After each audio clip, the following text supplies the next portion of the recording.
नमस्कार बच्चों, आज हम सेंस ऑर्गन्स के बारे में देखेंगे। Sense organs basically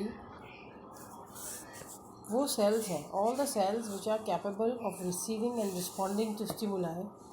that is ऐसे सेल्स जो कि किसी भी स्टिमुलाई को रिसीव करने में और उसको उसके जो रिसीव किया है उसके अगेंस्ट में या उसके सपोर्ट में रिस्पॉन्ड करने में कैपेबल होते हैं, वो कहलाते हैं सेंस ऑर्गन्स। ओके, और ये स्टिमुलाई क्या है? These are basically changes in the environment हो सकते हैं, both external and internal changes in the environment. जिस एनवायरनमेंट में आप रहते हैं वो एनवायरनमेंट में कोई चेंज हो जाए, मान लीजिए वहाँ पर डस्ट पॉल्यूटेंट्स की मात्रा बढ़ जाए, तो आपके सेंस ऑर्गन्स क्या करेंगे? आपको छींकें आने लग जाएंगी, आपको खांसी आने लग जाएगी, ठीक है ना, आईज में बर्निंग सेंसेशन होने लग जाएगा। और इंटरनल एनवायरनमेंट में भी ऐसा हो सकता है। When the changes they are taking place in some internal environment, then that is a different thing. Okay, so the environment, both a type of environment, external environment जिसमें हम रहते हैं और इंटरनल एनवायरनमेंट जो कि हमारी बॉडी का environment है। तो बॉडी के जो स्ट्रक्चर्स इसको डिटेक्ट करते हैं, the body structures which detect these stimuli are termed as sense organs और रिसेप्टर्स। बॉडी के वो स्ट्रक्चर्स, हर स्ट्रक्चर, अगर आप देखिए एनवायरनमेंट में पोल्यूशन है तो उसका असर एकदम से स्किन पे पड़ेगा नहीं, लेकिन उसका असर एकदम से आपकी आईज़ पे पड़ सकता है, उसका असर एकदम से आपकी नाक पे पड़ सकता है। तो वो क्योंकि स्किन में उसके रिसेप्टर्स नहीं हैं, पर नाक में और आँख में उसके रिसेप्टर्स हैं जो एकदम से रिएक्ट करेंगे। सो बॉडी स्ट्रक्चर्स जो डिटेक्ट करते हैं इन स्टिमुलाई को, इनको हम सेंस ऑर्गन्स और रिसेप्टर्स कहते हैं। 5 मेन तरह के रिसेप्टर्स जो हैं दे आर जनरली पाए जाते हैं। एक तो है टेक्टाइल रिसेप्टर जो कि सेंसिटिव टू टच होता है, जैसे अब इसके रिसेप्टर्स आपके स्किन में हैं, पता चल जाता है आपको कोई चीज़ छू के गई आपको, या कोई मच्छर आपके शरीर पे बैठा है या कोई कीड़ा आपके शरीर पे बैठा है तो आपको झट से पता चल जाता है, because skin is sensitive to touch. Skin में टेक्टाइल रिसेप्टर होते हैं। स्किन में अगर आप चीनी या नमक लगाओगे तो उसको टेस्ट नहीं आएगा, लेकिन स्किन में टेक्टाइल रिसेप्टर्स होते हैं। ओके, गस्टेटरी रिसेप्टर्स, वो रिसेप्टर्स जो टेस्ट पहचानने में हेल्प करते हैं, जैसे जो ज़्यादातर जीभ पर होते हैं। ओलाफैक्टरी रिसेप्टर्स, वो रिसेप्टर्स जो कि स्मेल पहचानने में हेल्प करते हैं। अगर आपकी नाक बंद है तो कान से आप स्मेल नहीं ले सकते हैं, आँख से नहीं ले सकते हैं, क्योंकि इसके जो रिसेप्टर्स हैं they are all present only in the nose. Auditory receptors जो कि कोई भी हल्की फुल्की आवाज़ को पहचानने में मदद करते हैं। और ऑप्टिक रिसेप्टर्स जो कि लाइट की इंटेंसिटी को, साइट को, किसी सीन को, रंगों को पहचानने में हेल्प करते हैं।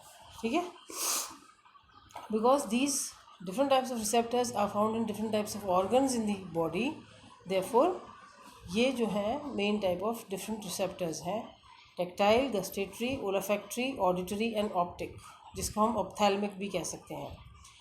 सेंस ऑर्गन्स जो हैं दे receive stimuli from the environment in the form of chemicals के फॉर्म में, जैसे धूल है, धुआं है, कोई स्मेल है, वो सब केमिकल्स के फॉर्म में। मैकेनिकल, जैसे हम किसी चीज़ से टकरा जाएं, कोई हमें चोट लग जाए या कोई नुकीली चीज़ निकली हुई है वहाँ से हम उसको निकलना है हमको, तो हम वहाँ से बच के निकलें।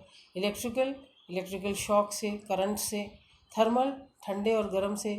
और रेडिएंट इम्पल्सेस, यानी बहुत तेज़ इंटेंसिटी ऑफ लाइट है या बिल्कुल अंधेरा है तो हम अपनी आँखों को या तो मीच लेंगे या उनको थोड़ा चौड़ा करके देखेंगे।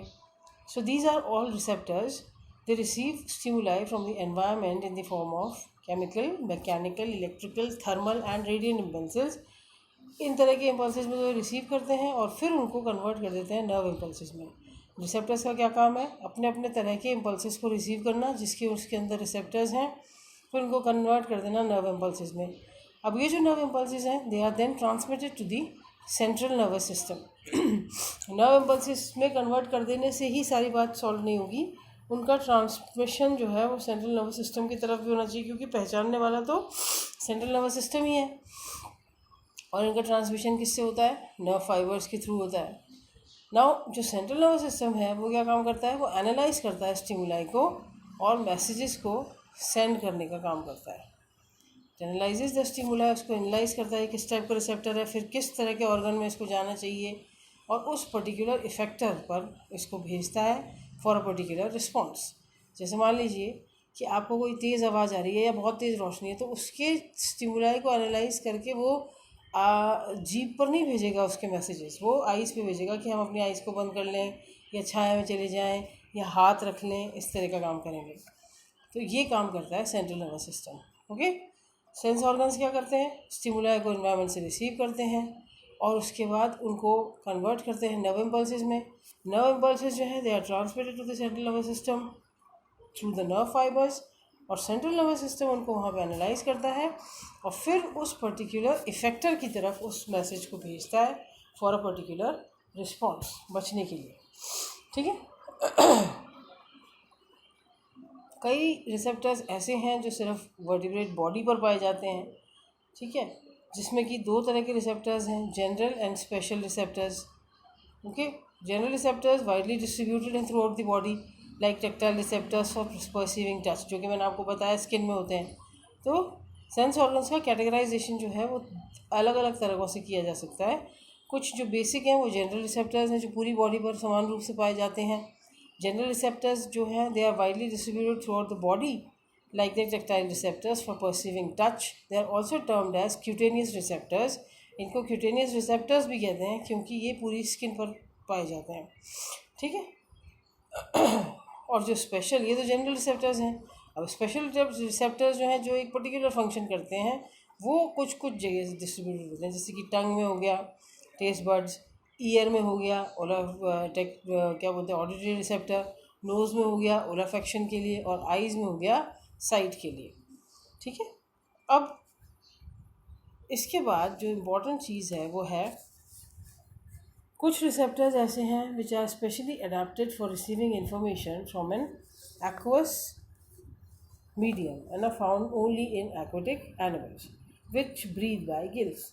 कुछ ऐसे रिसेप्टर्स हैं जो कि सिर्फ एक्वेटिक मीडियम से ही इंफॉर्मेशन कलेक्ट करने के लिए सेंसिटिव होते हैं, और इस वजह से ये सिर्फ एक्वेटिक एनिमल्स में पाए जाते हैं जो कि गिल्स से ब्रीथ करते हैं। कुछ ऐसे रिसेप्टर्स हैं जो स्पेशली अडेप्टेड हैं to receive stimuli from the air. ये कौन से एनिमल्स में होंगे, जो हवा में रहते हैं, जो टेरेस्ट्रियल एनिमल्स हैं, लैंड पे रहते हैं, या जो उड़ते हैं। They are found in tetrapods. Many receptors are common to all vertebrates. और कुछ रिसेप्टर्स ऐसे हैं जो दोनों तरह के वर्टिब्रेट्स में, सभी तरह के वर्टिब्रेट्स में पाया जाता है। तो हमने क्या देखा यहाँ पे कि कुछ रिसेप्टर्स तो ऐसे हैं जो सिर्फ वही इंफॉर्मेशन कलेक्ट कर सकते हैं जो एक्वस मीडियम में पाई जा रही हो, और सिर्फ एक्वेटिक एनिमल्स में पाए जाते हैं।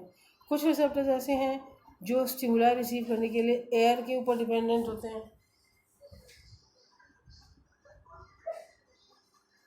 और उस तरीके से ये उन एनिमल्स में पाए जाएंगे जो हवा में रहते हैं या जो लैंड पर रहते हैं, जो टेट्रापोड्स हैं, जो 4 पैरों वाले एनिमल्स हैं। और कुछ रिसेप्टर्स ऐसे हैं जो सभी वर्टिब्रेट्स में कॉमन है, चाहे वो एक्वेटिक हो, चाहे वो एम्फीबियन हो, चाहे वो टेरेस्ट्रियल हो।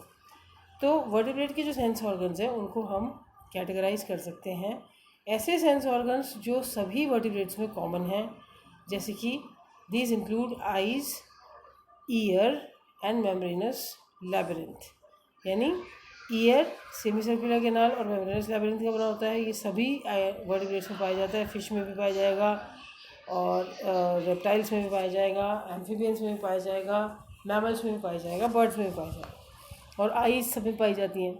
ओलाफैक्टरी एपिथेलियम सब में पाई जाती है। सभी में एक ऐसी कोई जगह पाई जाती है जहाँ से वो केमिकल कंसनट्रेशन या किसी भी चीज़ का स्मेल ले सकें। ऑर्गन ऑफ टेस्ट पाया जाता है, और जनरल रिसेप्टर्स पाए जाते हैं। तो these are the sense organs which are common to all vertebrates. अच्छा, कुछ सेंस ऑर्गन्स ऐसे हैं which are restricted to fishes and aquatic animals. कौन से ऐसे सेंस ऑर्गन्स हैं जो सिर्फ फिशेज में और एक्वेटिक एम्फीबियंस में पाए जाते हैं, जैसे कि न्यूरोमास सिस्टम। न्यूरोमास सिस्टम में 2 तरह के सिस्टम आते हैं, लिटरल लाइन सिस्टम और सिफेलिक कैनाल सिस्टम। ये बेसिकली बैलेंस बनाए रखने के लिए, वाटर करंट्स को पहचानने के लिए इंपॉर्टेंट होते हैं। ये सिर्फ एक्वेटिक एनिमल्स में इसलिए पाए जाते हैं बिकॉज वाटर करंट्स, वाटर का जो मूवमेंट है और वाटर में बैलेंस बनाने के लिए सिर्फ इन्हीं को इसकी ज़रूरत पड़ती है, बिकॉज बाकी एनिमल्स इसमें नहीं रहते हैं, उनके हैबिटेट डिफरेंट है। अच्छा, कुछ ऐसे सेंस ऑर्गन्स हैं which are characteristic of tetrapods. Tetrapods के कैरेक्टरिस्टिक कौन कौन से सेंस ऑर्गन्स हैं? एक हो गया कॉक्लिया, मिडिल ईयर, आउटर और external ear, and vomeronasal organ, जिनको हम जेकब सेंस ऑर्गन भी कहते हैं। तो these are 2 types of sense organs, one which is common to all vertebrates, next which is restricted to aquatic amphibians and fishes, जिसमें हम न्यूरोमास system पढ़ते हैं, और कुछ ऐसे हैं जो कि सिर्फ टेट्रापोड्स में पाया जाने वाला कैरेक्टर है, जिसमें हम year, middle ear, outer external canal और वोमेरोनेजल ऑर्गन के बारे में पढ़ते हैं। ठीक है बच्चों, सो दिस इज़, इसके बाद हम नेक्स्ट उसमें इसकी आइज़ को डिस्कस करेंगे नेक्स्ट वीडियो में। So this is all about it.